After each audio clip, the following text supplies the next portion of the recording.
All right.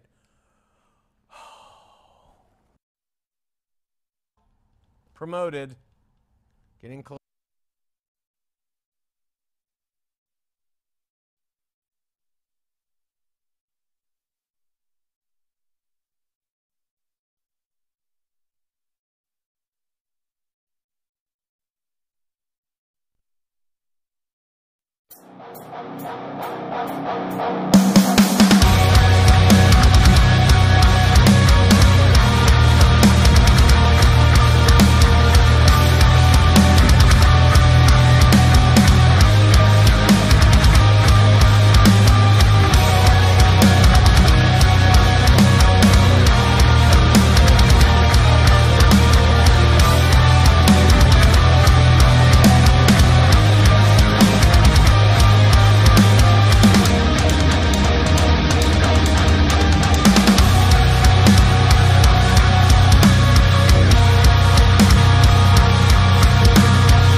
Thank you so much.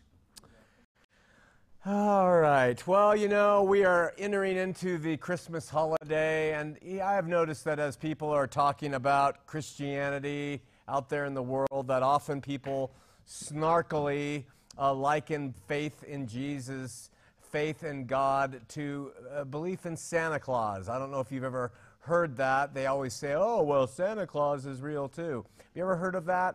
Well, I just want to talk about good faith and bad faith.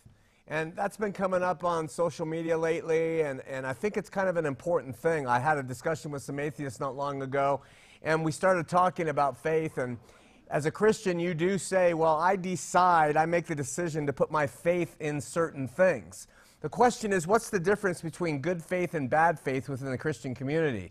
For instance, there's people who call themselves Christian. They lived in a place called Waco, Texas, and they put a lot of faith, it was actually bad faith, in a man named David Koresh. Thank you, Dave. David, resurrected possibly, talk about bad faith. And, you know, David Koresh, he was giving them bad faith information, and yet they followed it. They were Christian, but it was bad faith.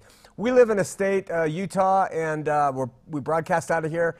And it has a church, and there's a lot of good people in it, and they you know, as a people, they're good, and even maybe Christian saved, I don't know. But in terms of their faith, it's really kind of sketchy, because they believe a lot of things. They believe their founder, born in 1820 or 1806, his name is actually found in the book of Genesis.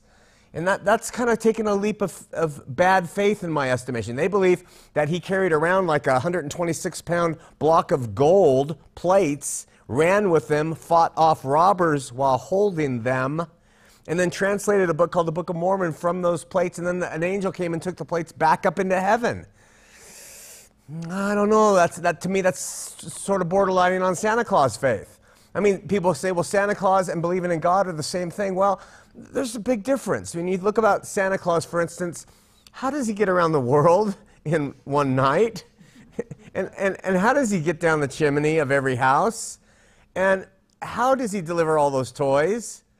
How does Santa Claus really do that? I mean, we liken God to Santa Claus, and we think it's so smart, but there really isn't a comparison here. Now, if you're taking something like a rose or a grand oak tree or a pot of dolphins swimming or the majestic Rocky Mountains, and you look at the cosmos and you see things like that, then you can say there was a creator of this, or this was not created by any intelligent being. You have evidence, at least. The atheist says there was no creative being who did this. I look at evidence, which is good evidence. It's not Santa Claus putting toys in everybody's living room. It's something we live in and see. And we say, here's the evidence we see. Okay, now we decide if we're going to place our faith based off that evidence that's before us. The atheist says, yeah, to me it's bad faith. And they say no. The Christian says, there's enough evidence here that I'm going to say, I think there's a creator. I think there's a God. So not everything in the Christian community is good faith. There's some really bad faith stories out there. But the whole point of the show tonight is to just point out to you, if you're considering a life of faith where you acquiesce to the idea that you don't have all the answers, but there's enough reasonable evidence in front of you to say, I'm going to trust that there's a God behind this. I'm going to trust that there are afterlife promises that will be met. That's good faith, and never be ashamed of reasonable good faith. Never be ashamed in this world of saying, I live by faith. We kind of get ashamed sort of in our world today. There's a lot of people criticizing faith. But in reality, the atheist is expressing just as much faith as I am in a creator. They just say, my faith says there's no creator. They are looking at the evidence and putting a faith in there being no creator. It's a negative faith, but in the same way, it is an expression of a belief of one way or another. And I'm just saying and suggesting that when it comes to your good, reasonable faith that you base your Christian walk on, never be embarrassed. Never be ashamed of good faith. Out.